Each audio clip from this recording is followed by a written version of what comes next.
شہر میں ڈینگو کے معاملات میں اضافے کے پیش نظر بیرسٹر اسد الدین اویسی ایم پی و صدر کل ہند مجلس اتحاد المسلمین کی ہدایت پر کاروان کے مجلسی رکن اسمبلی کوثر محی الدین نے مجلس کے کارپوریٹر محمد نصیر الدین کے ساتھ حکیم پیٹ لینس میں بیداری پروگرام میں حصہ لیا۔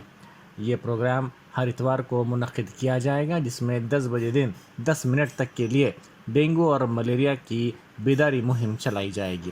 کاروان کے مجلسی رکن اسمبلی نے عوام پر زور دیا کہ وہ خاص طور پر موسم برسات کے دوران احتیاطی اقدامات کریں۔